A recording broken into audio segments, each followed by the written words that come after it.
Con. Hi. What are we doing today? Welcome to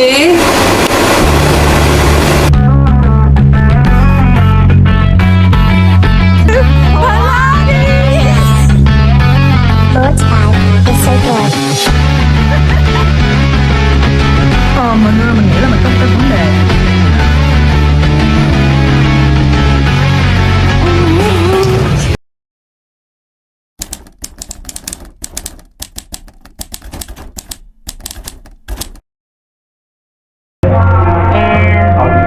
I want to be in love. In 60 weeks. Đó là mình giỡn một tí thôi mọi người. Cho những ai chưa biết đến mình là Khanh, năm nay mình 18 tuổi và còn 6 tuần nữa thôi là mình sẽ chính thức bước sang tuổi 19. Cảm giác của mình bây giờ là mình cảm thấy bản thân lớn rất là nhanh và cũng cảm thấy hơi già, mình sắp 20 tuổi rồi mọi người ơi, sắp thật sự bước vào thế giới của người lớn. Nhưng mà khi mình nhìn lại 19 năm cuộc đời của mình thì đúng là có rất là nhiều thứ mình vẫn chưa được trải nghiệm. Từ nhỏ thì mình luôn được ba mẹ tạo điều kiện cho học rất là nhiều kỹ năng và năng khiếu khác nhau. Mình được học đàn, học võ và tỷ thứ khác nhau ở trường học. Nhưng mà mình chưa thực sự theo đuổi bộ môn nào đến cùng. Cho đến khi mình học thư pháp và học cầu lông thì đó là hai thứ mình thực sự thích. Và mình cũng tham gia một vài cuộc thi. Nhưng mà sau khi mình đi du học 3 năm về trước thì mình đã không còn luyện tập hai bộ môn này nữa. Và mình chính thức bị lục nghề. Khi mà nhìn lại thì mình nghĩ là có hai lý do là khiến mình không theo đuổi bộ môn nào dài lâu. Một là do bản thân mình không đủ quyết tâm. Hai là do mình trải nghiệm chưa đủ nhiều để tìm ra thứ mà mình thực sự đam mê. Chính vì vậy mà trong 6 tuần này trước khi mình bước sang tuổi 19, mình muốn thử thật là nhiều thứ khác nhau, những cái bộ môn, những cái hoạt động mình chưa bao giờ làm trong cuộc đời của mình để mình xem là mình thật sự thích cái gì. Là đó là lý do mà vlog này được ra đời, để kỷ niệm tuổi 19 của mình và cũng như là để chia sẻ với mọi người một góc nhỏ trong cuộc sống du học của mình. Mình mời mọi người cùng xem mình làm gì trong 6 tuần trước khi sinh nhật 19 tuổi của mình nha. Thì hoạt động đầu tiên mà mình đã làm đó chính là làm bánh. Tại vì sao? Tại vì từ nhỏ đến lớn mình chưa bao giờ nữ công gia chánh hết mọi người ơi. Mình chưa biết làm bánh là như thế nào luôn. Và mình đã qua nhà bạn của mình để có thể học hỏi kinh nghiệm làm bánh của bạn. Và hóa ra bạn mình cũng có 0 năm kinh nghiệm làm bánh. Nhưng không sao cả, hôm nay chúng mình sẽ hát thân làm như cô đầu bếp thực thụ để cho ra lò những cái bánh thật là ngon. We're making croissants, guys. Here. Để mình kể cho mọi nghe câu chuyện này nha. Trước khi mà mình đi du học thì có nhiều người hỏi mình rằng là ủa ở nhà con không làm được cái gì á thì đi du học á có ổn không vậy? Thì xong rồi mình cũng không trả lời hết, tại vì người ta nói đúng thiệt, mình cũng hơi sợ đó. Nhưng mà khi mà mình đi du học á, mình tự học nấu ăn và bây giờ mình đang học nướng bánh. Và mình nghĩ rằng là không có giây phút nào trong cuộc đời là chúng mình không học cả. Chúng ta mỗi ngày đều có một bài học mới mà, thì tại sao phải sợ, đúng không? Guys, Con is learning how to be a housewife. so she can marry a billionaire.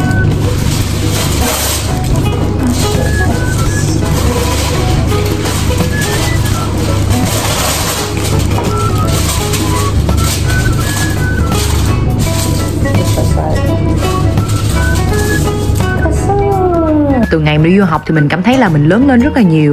Đặc biệt là cái thói ăn hàng của mình cũng giảm đi hẳn. Tại vì chuyển qua Sydney thì giá cả rất là đắt đỏ, nên là mình thường nấu ăn ở nhà nhiều hơn. Và đây không phải lần đầu mình vào bếp như mọi người, chỉ là lần đầu mình nướng bánh thôi. Và những cái lúc mà mình quay đi ăn với bạn bè thì nó không phải là xảy ra hàng ngày hay là không xảy ra tần suất cao đâu.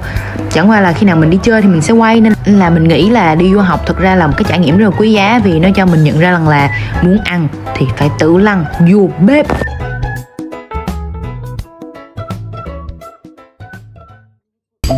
Yeah. I feel like your kids are gonna call me if they get into trouble. Sometimes I wonder what kind of kids I'm gonna give birth to. Yeah, same. It's going in the oven. Yay! Mình nghĩ là đôi lúc thì những cái suy nghĩ của mình nó có hơi già đời, nhưng mà khi mà mình được gặp gỡ nhiều người hơn, được gặp gỡ nhiều người ở nhiều độ tuổi khác nhau và được gặp gỡ nhiều người có nhiều hoàn cảnh khác nhau thì mình lại có nhiều câu hỏi đặt ra cho mình hơn. Bro, your legs more elegantly placed. Yeah. Đặc biệt là mình sẽ nghĩ về tương lai nhiều hơn, mà mình sẽ có những câu hỏi rất là xàm, giống như là kiểu không biết mình sẽ đẻ những đứa con thế nào, con mình có sẽ giống với con của cái cô đó không. Nhưng mình nghĩ là bất kỳ phụ nữ nào cũng đã từng có thời con gái, có nhiều cái suy nghĩ với nhiều cái mơ mộng giống mình, đúng không? I think I'm just messing things up.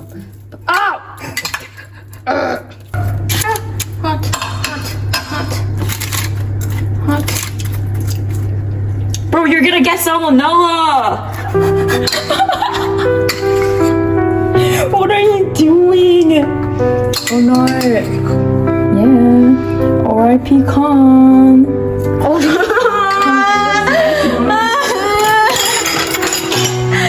Guys, I forgot.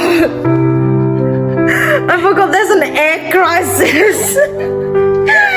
Bro, the bird flu is real.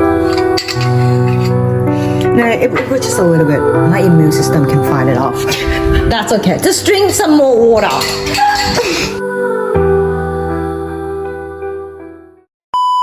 It's a big review. Ready, guys? Drum roll. Oh my lord. Damn. Looks so good. So pretty. Bro, that actually looks pretty good. Yeah. Oh my gosh, the baby croissants. This baby croissant, bro, it's so pretty. Lúc tụi mình mới mở lò ra thì wow, mùi thơm ngào ngạt, ăn cũng rất là ngon. Nhưng mà nhìn một hồi, cái tụi mình chụp hình một hồi, cái tụi mình nhìn nhau, tụi mình mới nói ê, nhìn nó giống cái cục đó bà ơi.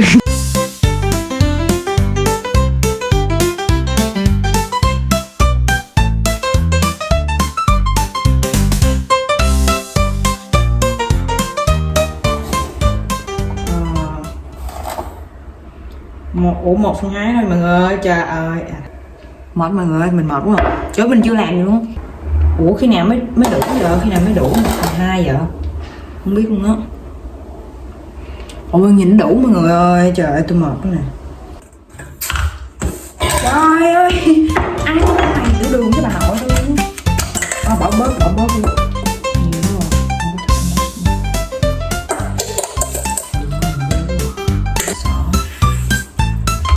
Nhìn đi mọi người, nhìn nè, cho tóc vừa tiện nha.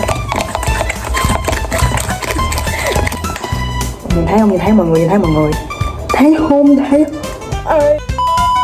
Sau khi làm phần bột xong thì mình đã bỏ phần bột vào tủ lạnh trong 15 phút để khi nướng bánh thì bánh nó sẽ giòn. Ở bên đây thì mình đang làm bánh chuối và hiện tại mình đã làm xong phần bột bánh chuối rồi nè, chỉ bỏ vào nướng nữa thôi. Bây giờ đánh lúc squid cái này mình sẽ bỏ ra đây, chúng ta sẽ bắt đầu nướng. Mình edit video mà mình thấy mắc cười luôn mọi người. Kiểu lần đầu mình làm bánh á, mà mình không biết tại sao mình than nhiều vậy luôn á. Mình nghĩ là tại do cái hôm đó mình khá là nhiều bài essay cần phải viết, mà mình đứng mình làm bánh 2 tiếng đồng hồ vẫn chưa xong vậy mọi người. Mà đáng lẽ làm bánh chỉ mất tầm 60 phút là maximum, mà mình làm hoài nó vẫn chưa xong. Bánh của mình đang nướng rồi mà mình sợ rồi. Đây là lần đầu tiên mình làm bánh nữa mà mình cảm thấy như là mình sẽ fail rồi.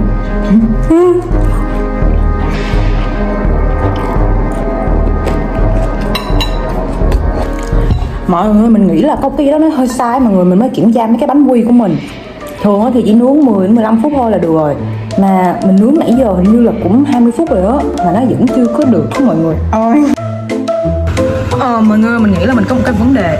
Lúc mình mở lò ra mình kiểu hơi bất lực á, tại vì sao tự nhiên lúc đầu nó đẹp như vậy mà cái lúc sau nó kỳ ta, nên là mình thấy là hơi bất an rồi mọi người. Mình biết á, cái quy tắc đó là mọi người phải để phải nó nguội mình mới được ăn, nhưng mà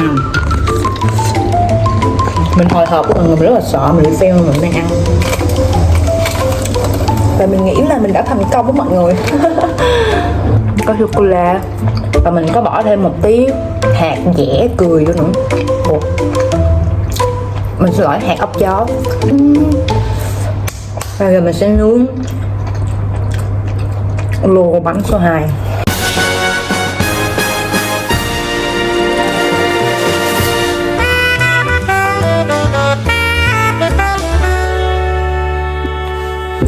Hello, sáng nay thì mình sẽ đi leo núi cùng với bạn của mình. Thì không phải leo núi thật mọi người, núi nhân tạo mọi người biết mấy cái ở đây gọi là bouldering. Sáng nay mình ăn món cũ, bánh bagel, chỉ một nửa bánh thôi cùng với trứng luộc và bánh chuối của mình cùng với bơ, tiêu và muối lên nha. Cho mọi con hôm nay mặc gì nha, không của mình. Còn nhiều thấy không? Today's Khan's first time at Blockhouse. I'm so excited, guys. What if I fall and people look at me? No, everyone's falling all the time. Okay. It's you're supposed to fall. Is that the place? Yeah.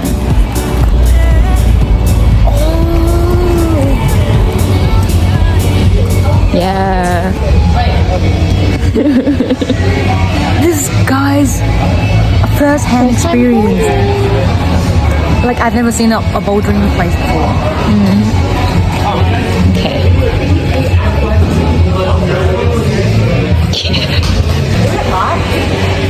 Yeah. And then what? And then left hand on the left block up top. Yes, but it's okay. It's a bit hard for a blue. 19 năm lớn lên, mình chưa bao giờ leo núi nhân tạo. Thì sẽ tùy chỗ mà có các loại màu khác nhau. Và chỗ này thì sử dụng cái bảng màu này. Thì mình đang đeo màu xanh là màu dễ nhất cho những người mới bắt đầu. Thì lúc mà mình leo lên thì mình phải leo đúng cái màu của mình. Và lúc mình leo xuống thì mình leo bất cứ gì cũng được. Và khi mình lên đỉnh rồi thì mình phải để hai tay trên cái tảng đá cuối cùng là mình sẽ hoàn thành nhiệm vụ. Và lúc mình xuống mình rất là sợ, tại vì nếu mà mình té sai tư thế thì mình có thể bị gãy chân luôn á. Jump. I'm confused. You just jump back.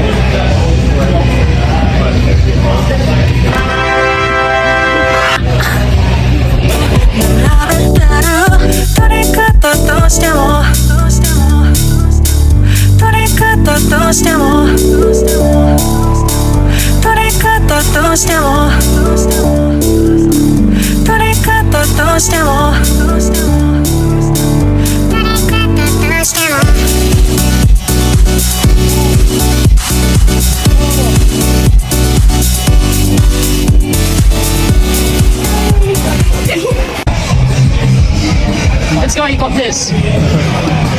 Trust time, trust. Yes, yes! Yo! Let's go!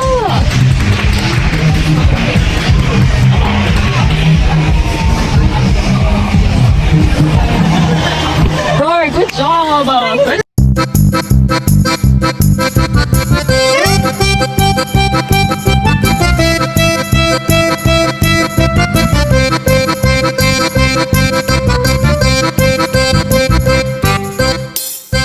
Lúc chơi xong mọi người nhìn tụi mình dính quá trời bột trắng trên người, giống như là tụi mình vừa mới làm bánh xong vậy á. Nhưng mà thực ra đó là cái bột phấn để tụi mình leo núi để nó bám được chắc hơn á mọi người.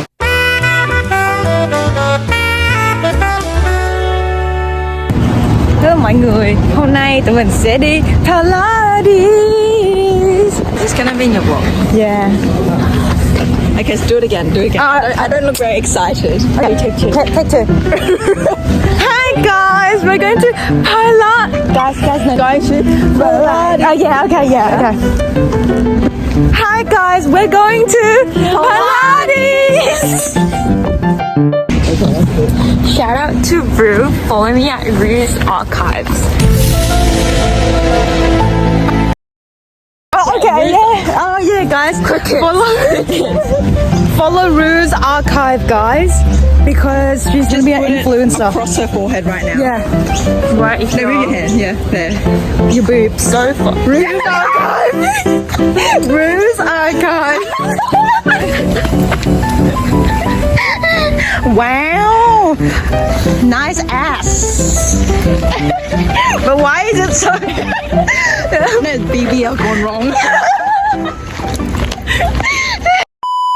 Hôm nay thì tụi mình sẽ tập Pilates. Pilates là phương pháp tập thể dục toàn thân phối hợp giữa chuyển động và hơi thở để tăng cường sức mạnh cơ bắp, nâng cao sức khỏe, kiểu khá là giống yoga mọi người. Nhưng mà Pilates thì có thể sử dụng thảm yoga hoặc là sẽ tập với các thiết bị chuyên dụng. Thì hôm nay tụi mình tập là Reformer Pilates, là sẽ có cái máy và một buổi tập của mình sẽ kéo dài 50 phút và tụi mình sẽ có người hướng dẫn chỉnh sửa tư thế cho tụi mình trong lúc tập luôn. Mọi người có thể học lớp 1-1 nhưng mà mình và bạn sẽ tham gia lớp học cùng với 10 người khác. What were your names? Sorry, I didn't get you.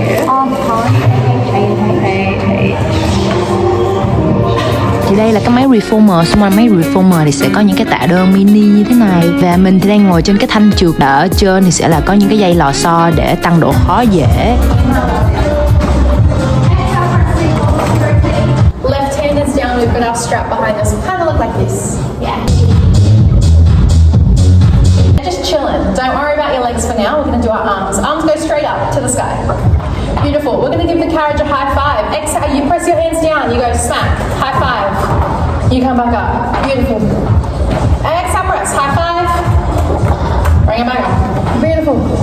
This is the legs. Let's go. Last 15 seconds. We're holding that crunch. A little bit higher with that head.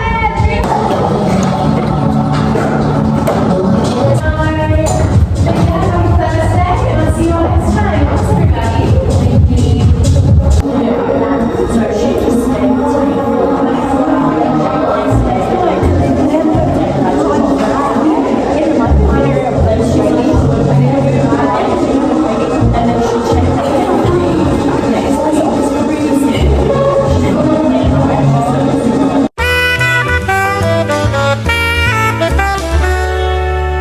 Hi. So we're going to Moores Park and I am going to play golf for the first time in my life. Your coach again. Richard, follow me, girl. Okay guys, Khan's a bit nervous and there's like a lot of people and I feel like I violated the dress code here. Hôm nay thì tụi mình đã đến câu lạc bộ golf này. Tại vì đây là lần đầu tiên mình đánh golf trong cuộc đời luôn. Và bạn của mình là dân kỳ cựu, nên bạn của mình sẽ giúp mình học cách đánh golf. Và hiện tại thì tụi mình đang đứng đợi để lấy ô mà bạn mình đặt cho ngày hôm nay, ô 29. Sau khi lấy ô xong tụi mình sẽ đi lấy banh. Và tụi mình thuê ô này hình như là trong 1 tiếng rưỡi và tụi mình sẽ được 180 trái banh. Thì tụi mình cũng có thuê gậy đánh golf. Và mình nhớ không nhầm là gậy số 7. Vì là chỉ đánh tập thôi nên tụi mình đánh driving range. Mình không muốn nói sai từ ngữ đánh golf nên mình sẽ để từ tiếng Việt ở đây. You place the cock club on here. Yeah. And then you wrap it like this. So it's near like stairs. Yeah.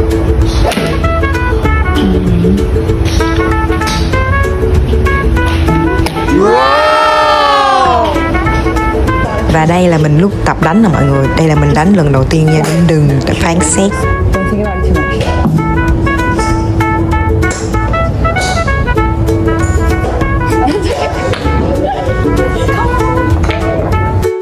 Bạn mình chỉ cho mình đánh là gọi là half swing, còn bạn của mình đang đánh là bạn của mình đánh full swing, có nghĩa là đánh hết một vòng, cho cái gãy đi hết một vòng luôn thì cái banh nó đi xa hơn.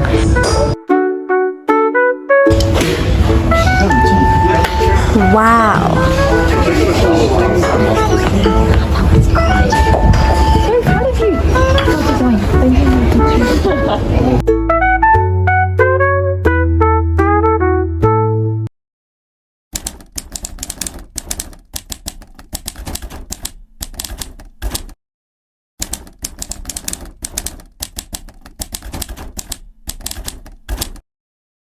Mình mới thực tập về, mình còn mặc đồng phục đi thực tập luôn.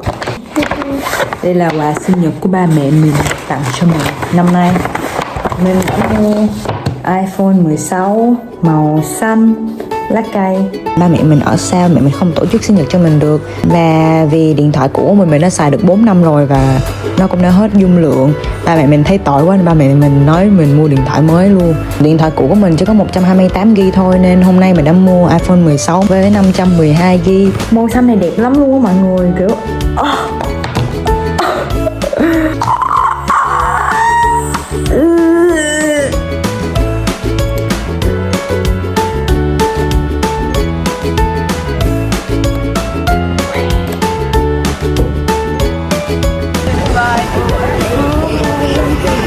Today is my birthday dinner, and this is one of the things that I'm gonna do before I turn 19. Yes, watch your step. Look at my outfit, guys. Hello. We're at the restaurant now. Yes. For Khan's birthday. Madame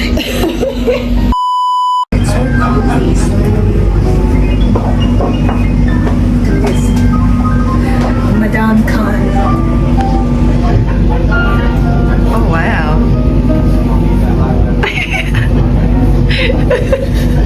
Bro, that's camera here. Oh hello. They probably can see us taking photos. Yeah. Should we get like one of the dishes of the day? Yeah. Okay guys. Let's Khan show you. Let Khan show you her French skill. Plat du jour. Bof bugon tu gunno. Kripenetum pork. Free range pork meat 9-1 pork. Thank you.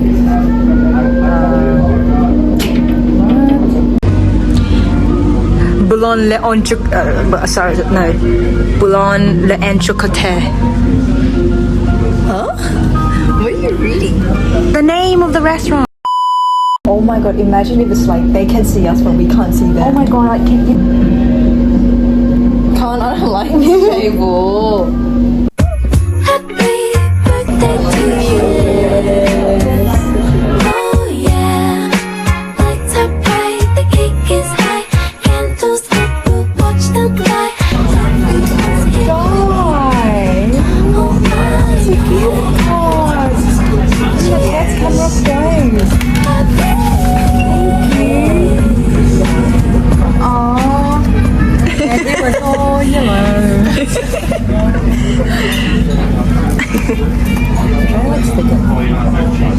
It doesn't stick. You have to take it off. Because my makeup's so good, it doesn't stick, guys. Needs to grow stronger as the years come by. Wishing your 19th to be filled with love, success, and happiness. It is my hope and prayer that you may continue to find true peace and joy in who you truly are, alongside people who truly care and love you. We are walking to the Opera House. But the problem is we don't know how to enter the Opera House. Have you guys ever? No. Been to, no, I'm not asking you guys. I'm asking my cans. Leave a comment below and let me know if you ever been inside the Opera House, because we're about to unlock a new experience. New world. Yeah, an elegant world. Và điều cuối cùng mà mình đã làm trước khi bước sang tuổi 19 đó chính là xem dàn nhạc giao hưởng biểu diễn ở trong nhà hát concert Sydney. Đây là ước mơ từ nhỏ của mình rất là muốn được xem một màn biểu diễn trực tiếp của dàn nhạc giao hưởng. Và ngày hôm nay rất là may mắn khi mà có một buổi trình diễn đặc biệt được tổ chức ở trong nhà hát concert. Và nhà hát concert là biểu tượng của Sydney, có rất là nhiều người chụp hình ở đây nhưng mà có mấy ai được vào trong nhà hát đúng không? Nên là hôm nay mình sẽ thực hiện ước mơ đó của mình. Thật ra lúc này tụi mình đang kiểu đi bộ rất là nhanh để có thể vào nhà hát kịp giờ. Tại vì nếu như tụi mình tới trễ thì người ta sẽ đóng cửa khán phòng lại, không cho tụi mình vào để bảo đảm chất lượng âm thanh của dàn nhạc. Nên là lúc này tụi mình sợ lắm luôn mọi người ơi. Mình có kể với vài người bạn là mình đã xem nhạc giao hưởng trong sinh nhật của mình. Xong có nhiều người kiểu ủa cũng có người đi coi nữa, chắc ngày hôm đó không có ai đi coi đâu. Nhưng mà lúc mọi người vào mọi người mới thấy là trời ơi đông người kinh khủng luôn, kiểu ai cũng đi coi luôn mọi người. Và sau màn ca nhạc 1 tiếng 30 phút mình ngồi im, mình thật sự lắng nghe nhạc giao hưởng thì mới biết lý do tại sao mà nhiều người đã đến xem nhạc giao hưởng như vậy.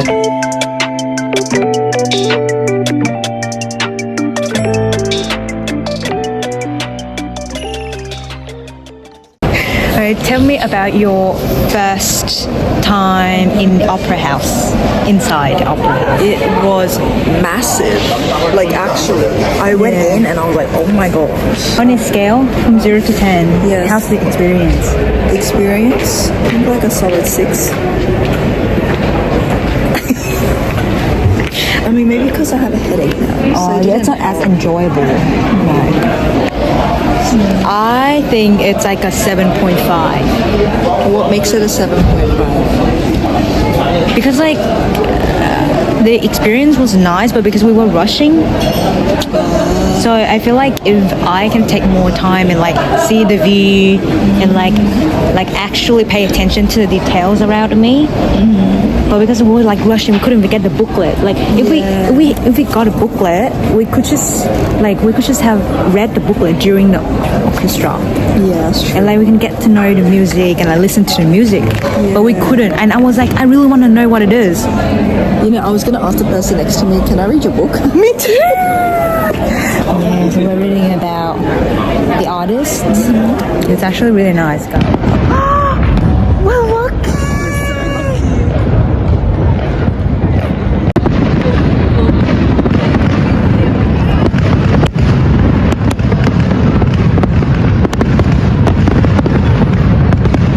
Oh my god.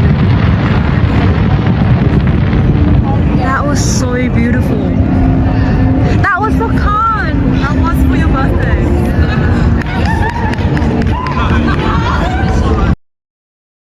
Trải nghiệm đối với mọi người là gì?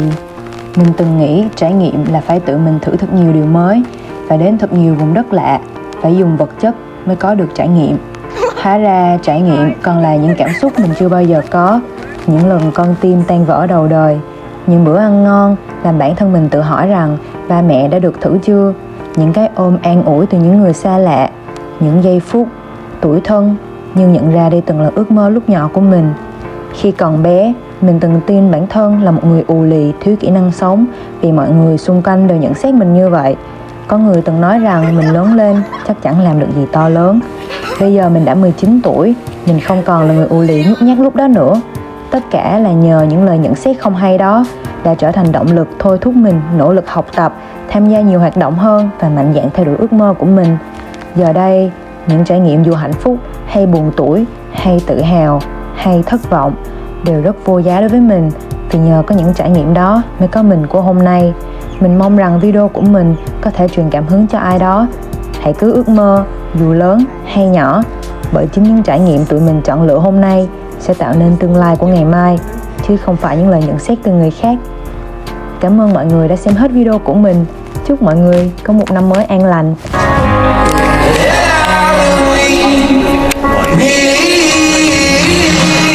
And kids, I heard your father is the most amazing father out there. Yes. I will find a good father for you. Give me anything to say to your kids? To my kids. Yeah.